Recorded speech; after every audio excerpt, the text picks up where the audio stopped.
Daha geleyik hali 1016. hadisga.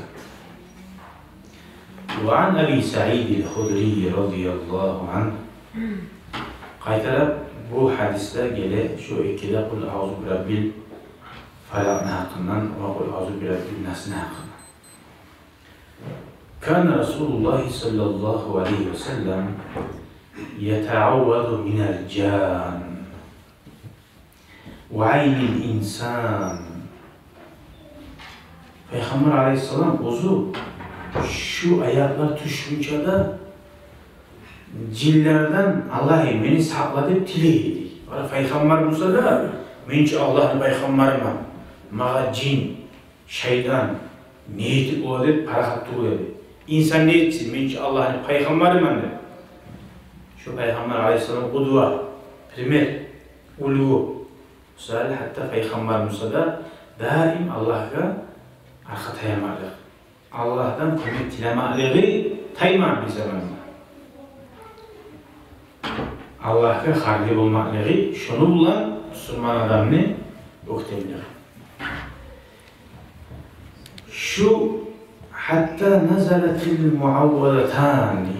Peygamber şu ikide kul a'uzu bi rabbil felak, kul a'uzu bi rabbin nas düşünce de başka sözler bulan, o ayetlerden bulaş ki Allah saklasın, Allah'ın ayetini bulaş, şu sözler bulan, o başına sözler bulan cinler, insanın yamalığından, Allah saklasın o işin yamalığından, mesela şöyle sözler bulan saklanıyor, Allah'ın tiliyeti saklamak. Şu etkide surat düşünce şu etkide surat düşen zamanla فَلَمَّا نَزَلَتَا أَخَذَ بِهِمَا وَتَرَكَ مَا سِوَاهُمَا. Şu etkide suratla okuma başladı. Kalan zatlarını olanı okumayı, olanı koyup şunu var yaptı. O sırada her bizatta Peygamber aleyhissalatu vesselam'a geleyen sünnet varmışsa şu sünnetini etmek aldın. Başka zatlarını etmeyi. Bir adamla Peygamber'in sünnetini koyup başka zatlar çıkan adamlar bu açı hatta öyle etse yaxşı bu, böyle etse yaxşı bu deyip olanı yürütüp Peygamber'in sünnetini koyup. Şurada su.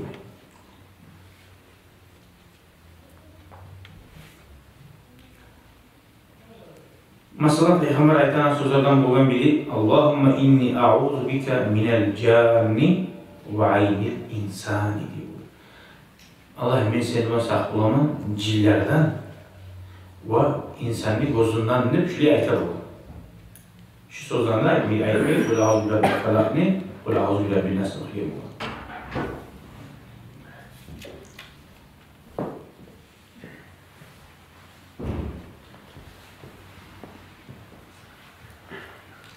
Neye Peygamber aleyhissalatu vesselam şu suratlarını bir haynetip okuyedi, neye tuğlesi cinnan, insandan geleyen zararlar bek güçlü.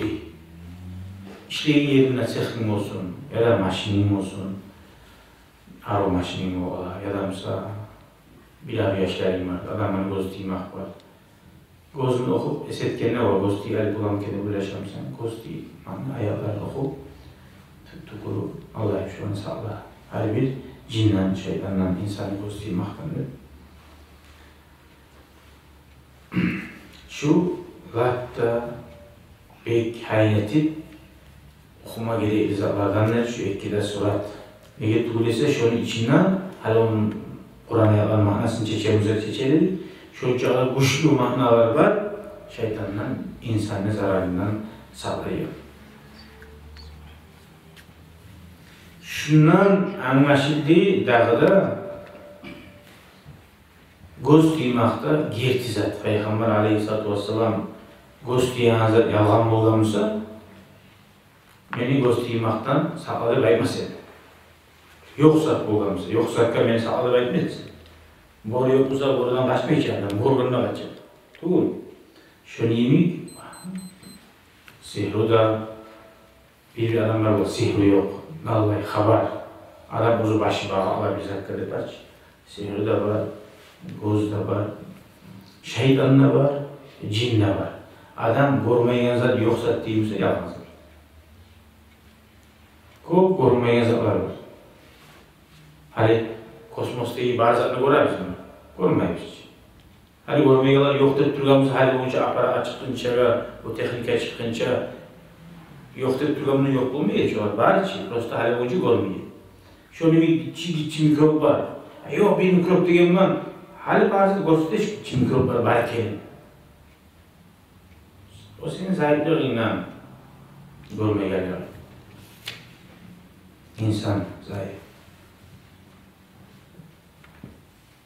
Zali o hakili yartadan Allah'a barzakka. Yok, olmaz, bu bulmaydı inkar ettiğin adam.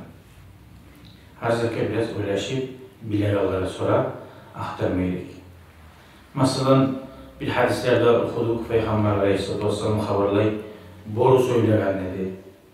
Tuğum bir hadislerde şöyle başka hayvan söyleyen bulup bulan zatlı yerine Peygamber Aleyhisselam aytamısa bola. Allah-u Teala senin tilini söyleyen etken tüyse hayvan etip de olur. Sonra Allah'a yoktu, inkar etmeyen. Temel uçuk olan mı desen, bir 100 yıl alda, 150 yıl alda, bahbe olmayı başına etken, temel uçuk olan zat mı diyecek? Hala, samir öyle. Temel yüzüp de olmayı denizden, hali temeller yüzüme de yürü denizde bakmayın.